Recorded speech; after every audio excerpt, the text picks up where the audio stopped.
Good morning everyone. I am Priyanka Rajput, Assistant Professor of EX Department, SIRT Bhopal. Today we will discuss about the topic of single phase full wave rectifier. Firstly, what is a rectifier? Rectifier is a converter which converts AC to DC, means it will convert AC waveform into the DC waveform. Now let me start about the topic single phase full wave rectifier. Full wave rectifier means it will operate in positive half cycle as well as in negative half cycle also. It's a diagram for the single phase full wave rectifier. Here we are using a two thyristor T1 and thyristor 2 T2, and load is connected to the center point of transformer. That's why it's called a center tape single phase full wave rectifier, cause secondary winding of transformer, in the middle point we are connecting the load, resistance and inductance. Now let me start. For these connections, first in a first condition we are connecting terminal A is positive with respect to B, as well as in the second point, in second condition we are connecting terminal B is positive with respect to A. So for the voltage value for this, voltage Vn is equal to Vm sin omega t. Here Vn is the maximum value of voltage and sin omega t cause it's have a sine wave. Same as it is value of Bn, otherwise value of Nb, so its value is a minus Bn sin omega t. Here we are using a point, negative point, cause it is in a reverse bias condition. So now let me start pointwise. After omega t is equal to 0, means whenever we will draw its waveform, means we will discuss point to points. Whenever we discuss about at the point of at omega t is equal to 0, after omega t is equal to 0, that time we will trigger the thyristor T1. Everyone is known. Here we are using a thyristor, means first condition for the thyristor is what?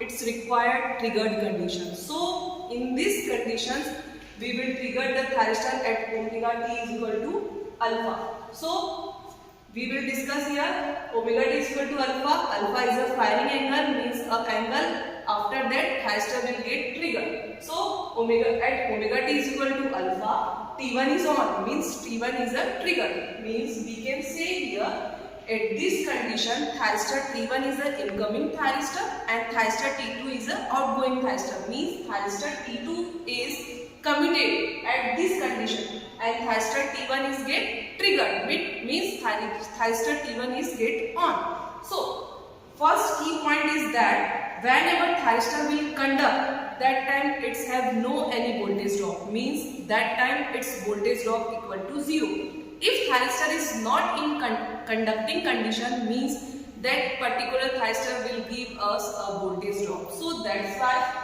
here I am saying thyristor T1 is conduct, thyristor T2 is not conduct. So that's why we are find out the value of VT2, matlab second thyristor voltage drop value we will find out from this circuit. So here I am drawing the circuit diagram, same this diagram. So now voltage, first voltage VAN, first thyristor, second thyristor as well as second voltage VBN.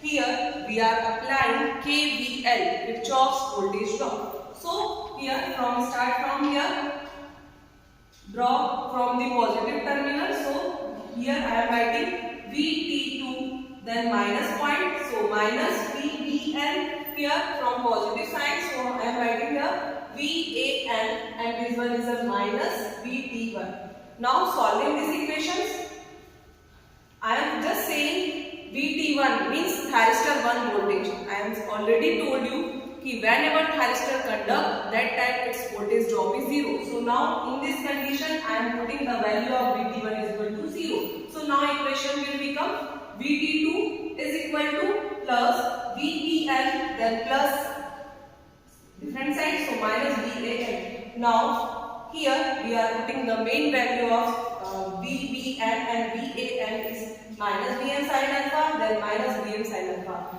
Whenever we solve this equation, so we will get the value of second thyristor voltage drop is minus V and sin alpha.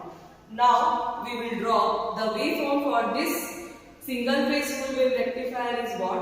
Firstly, step by step, we will make the sine supply voltage. This is a sine waveform. Then after, we will draw this equation. This point means this is a point of alpha. Means this point is alpha. After that point, our thyristor 1 will get triggered. Means we will draw the waveform.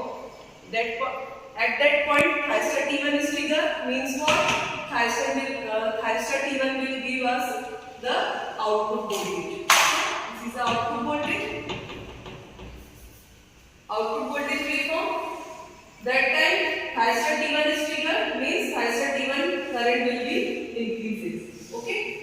Thyristor first is in conducting condition. That's why its voltage will get zero value. But thyristor T2 is not in conducting condition, means it will give us the voltage drop. So its voltage drop value is what? This. Means we will make at that time 0. From this, thyristor T2 is in not conducting condition, that's why it will give us the waveform. See, its value is what? This. Minus 2Vm sin alpha. Okay. This is a 0. Now, draw this. And you can see here inductor is connected. That's why here current is in maximum value. Means in this circuit our current is present here. So now current is decreased. Means voltage will also decrease in reverse bias. Whenever current will in 0 point, that time our voltage is also in 0 points. Means this condition is continuing all cycles. Thank you everyone.